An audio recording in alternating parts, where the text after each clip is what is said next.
तो वहीं शीतकालीन सत्र के पहले दिन तीनों कृषि कानूनों की वापसी पर संसद की मोहर लग गई है। विपक्ष के जोरदार हंगामे के बीच वापसी का बिल लोकसभा और राज्यसभा में पास हो गया है। इस मुद्दे पर दिल्ली में बीजेपी सांसद आरके सिंह पटेल से खास बातचीत करेंगी हमारी संवाददाता भावना अरोड़ा हमारे साथ जुड़ गई हैं। आपको एक खास बातचीत सुनवाते हैं।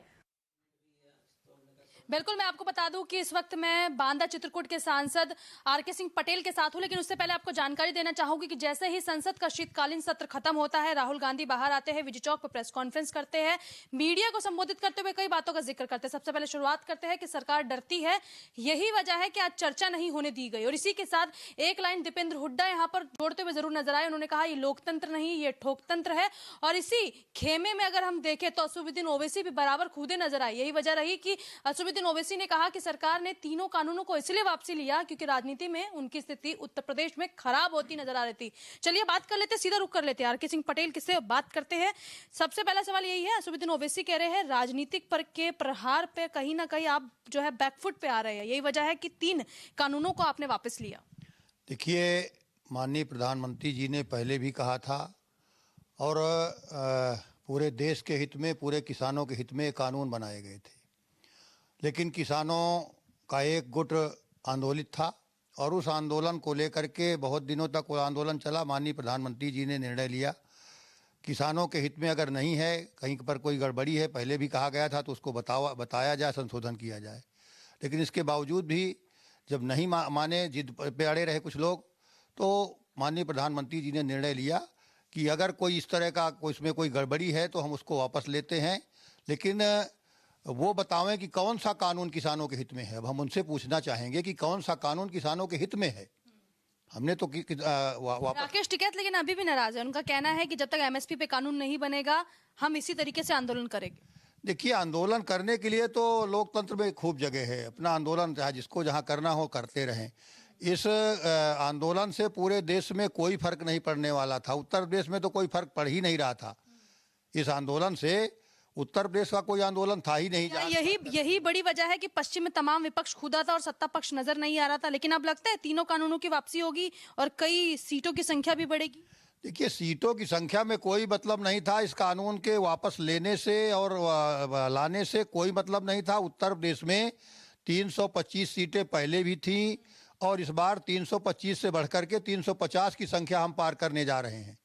ये हम स्पष्ट कर दें, उत्तर प्रदेश में कोई संशय नहीं, ना कोई संशय ना कोई भूल, जीता है और जीत रहा है कमल का फूल। चलिए, ये तो आपने दावे ठोक दिए हैं, लेकिन दीपेंद्र हुड्डा की बातों पे आप क्या कहना चाहेंगे? क्योंकि उनका साफ कहना है कि तीन कानून की वापसी इसलिए हुई क्योंकि लग रहा था उत्तर प्रदेश से लेकर तमाम जगहों पर जो है सत्ता और सियासत की स्थिति आपकी खिसकती नजर आ रही है। देखिए, मैं हुड्डा क्या कह रहे हैं, क्या कर रहे हैं, वो उनका विषय है, लेकिन भारतीय जनता पार्टी का उत्तर प्रदेश में और देश में जो 14 से जनाधार बढ़ा है, 17 में उत्तर प्रदेश में हम लोग जीते और 19 में हम लोग भरपूर जीते। गठबंधन, महागठबंधन करके उत्तर प्रदेश में लोग लड़े, इसके बावजूद भी वो गठबंधन भी पस्त हो गया। तो अब आने वाले किसी चुनाव में और आने वाले लंबे समय तक इस देश पर मैं समझता हूं कि कोई विपक्ष में कोई राहुल गांधी कह रहे हैं कि सरकार डरती है चर्चा से, यही वजह है कि आज चर्चा नहीं होने दी गई। कांग्रेस मुक्त भारत हो चुका है, कांग्रेस मुक्त भारत हो चुका है और अब कुछ बचा नहीं है कांग्रेस के पास। कांग्रेस के पास राहुल गांधी हो और दीदी प्रियंका हो उनकी, इसके अलावा और कुछ बचा नहीं है, समाप्त है। आने वाले लंबे समय तक कांग्रेस इस देश से खारिज हो गई है, जनता ने खारिज कर दिया है, वो आने वाले नहीं है चाहे जितना प्रयास करें। आपने क्योंकि संज्ञा प्रियंका गांधी को दीदी की दी है और यही दीदी ने खेला कर दिया था बंगाल में। अगर देखा जाए ममता बनर्जी ने यही दीदी की संज्ञा आपने प्रियंका गांधी को दी है। लगता है आपको कि प्रियंका गांधी भी जिस तरीके से कहती है लड़की हूँ लड़ सकती हूँ, यहाँ पे भी खेला हो भी की स्थिति नजर आएगी? दीदी वो राहुल गांधी जी की दीदी ही तो हैं, प्रियंका गांधी, और मैंने कहा राहुल गांधी उनकी दीदी, प्रियंका दीदी, तो वो दोनों हैं। वो इसके बाद खत्म कहानी है, कुछ आने वाला नहीं है। कांग्रेस मुक्त भारत, कांसीराम साहब ने बहुजन समाज पार्टी बनाई थी। उन्होंने कहा था कि मेरे जीते जी कांग्रेस के कोई व्यक्ति 4 आने का मेंबर न बने। बाबा साहब अम्बेडकर को ठगने का, छलने का काम इस देश में अगर किसी ने किया तो कांग्रेस ने किया। अखिलेश यादव को लेकर क्या नाराजगी दिखाएगी? और आज वो मिशन पूरा हुआ है। आज भारतीय जनता पार्टी ने कांग्रेस मुक्त भारत का जो सपना उस समय कांसीराम ने देखा था, उसको आज मोदी जी ने पूरा करने का काम किया है। अखिलेश यादव को लेकर क्या कहेंगे? 25 लाख रुपए देने की बात कर रहे हैं, सरकार बनाने की बात कर रहे हैं और कह रहे हैं कि जिस तरीके से आपने शहादत जिन किसानों की हुई है उनको मुआवजा नहीं दिया गया, ऐसे में सवाल आप पे उठाए जा रहे हैं। देखिए, जब उनकी सरकार थी देख लें कितना उन्होंने मुआवजा दिया था, कहाँ दिया था, कितने लोग कहाँ कहाँ मुआवजा दिया था। माननीय मुख्यमंत्री योगी आदित्यनाथ जी ने भरपूर किसानों को मुआवजा दिया। जहाँ भी घटनाएं दुर्घटनाएं हुई उनको मुआवजा देने में कहीं सरकार पीछे नहीं रही है। ऐसे में 8 सूत्रीय मांग किसान कर रहे हैं, 3 मांगों को आपने मान लिया है, बाकी 5 मांगों को अगर नहीं माना जाएगा, लगता है कि किसान घर कैसे वापसी करेंगे? देखिए, सरकार पूरी तरह से संकल्पित है किसानों के हितों में। किसानों के हित में ही बिल बनाए गए थे। किसान के हित के लिए सरकार हमारी संकल्पित है। देश की सरकार और प्रदेश की सरकार पूरे देश के किसानों को कभी 2 रुपए कोई देने वाला नहीं था। माननीय प्रधानमंत्री जी ने 6,000 रुपए सालाना की किसान सम्मान निधि दे करके कम से कम छोटा किसान आज अपने 2 बीघे खेत में खाद और बीज और पानी के लिए, ट्रैक्टर की जुताई के लिए उसके पास जेब में व्यवस्था है। राकेश टिकैत आप पे सवाल उठा रहे हैं, उनका कहना है एमएसपी पे कानून नहीं लाना चाहते आप लोग क्योंकि व्यापारियों को सीधा फायदा देना चाहते हैं। देखिए, न्यूनतम समर्थन मूल्य जब पहले कांग्रेस की सरकार रही 2013 के पहले, 14 के पहले, उस समय न्यूनतम समर्थन मूल्य का रेट गेहूं का कितना था, आज कितना है, धान का कितना था, आज कितना है। उस रेशियो से देख लिया जाए इन 7 सालों में लगभग प्रतिवर्ष 100 रुपए प्रति कुंटल के हिसाब से औसतन गेहूं का और धान का रेट माननीय प्रधानमंत्री जी ने बढ़ाने का काम किया है। किसानों को कौन बरगला रहे हैं? भाई, किसानों को कुछ एजेंट होंगे बरगलाने वाले, बरगला रहे। किसान कहीं बरगलाया नहीं है। किसान उत्तर प्रदेश का, जहां से मैं बुंदेलखंड से आता हूं, मेरे क्षेत्र का किसान पूरी तरह से भारतीय जनता पार्टी के साथ है, कहीं बरगलाया नहीं है। दलाल एजेंट इधर पंजाब, हरियाणा, इस एनसीआर के कोने कोने में कहीं उनके एजेंट हो सकते हैं, वो बरगलाने का काम करें। लेकिन पूरे उत्तर प्रदेश में मैं कहता हूँ, गाजीपुर बॉर्डर पे जो कि उत्तर प्रदेश का बॉर्डर है, किसको एजेंट मानते हैं आप जो बैठा है वहाँ? देखिए, गाजीपुर बॉर्डर जो उत्तर प्रदेश का बॉर्डर है, मैं मानता हूं, मैंने कहा एनसीआर के इस क्षेत्र को छोड़ दीजिए, बाकी पूरे उत्तर प्रदेश में, बुंदेलखंड में, पूर्वांचल में पूरा किसान भारतीय जनता पार्टी के साथ A to Z है। क्या राकेश टिकैत को एजेंट मान रहे हैं आप?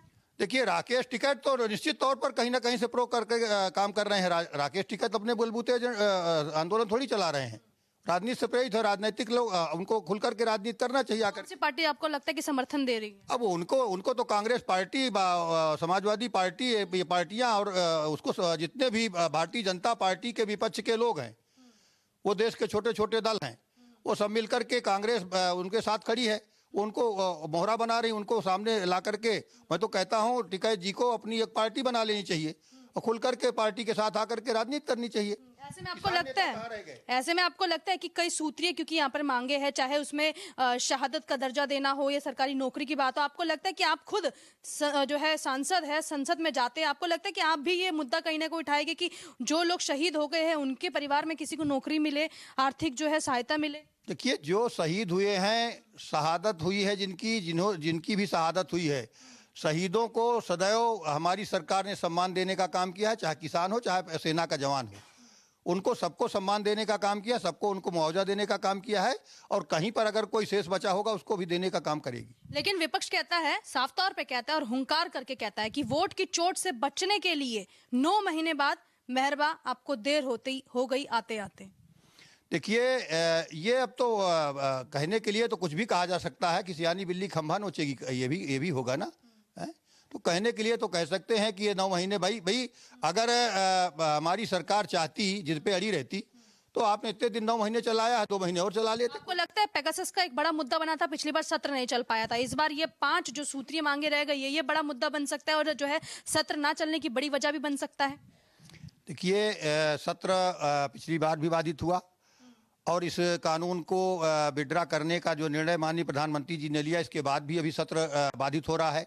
तो ऐसे जो सत्र बाधित करने वाले लोग हैं, उनका कोई इस कानून से लेना देना नहीं है। उनका तो देश के हित में जो कानून बनाने हैं, जो देश के हित में काम करने हैं, लोकसभा में जो मुद्दे आने चाहिए उन पे बहस न करके उनका तो खाली हंगामा करना विषय है। तो कुछ ऐसे लोग हैं जो राहुल गांधी को लेकर क्या कहेंगे, क्योंकि बार बार कह रहे हैं कि सरकार डर गई है, इसीलिए कृषि कानूनों पर चर्चा नहीं करने दी गई, ताकि हम लखीमपुर का मामला ना उठा सके, ताकि हम 750 किसानों की बात ना कर सके।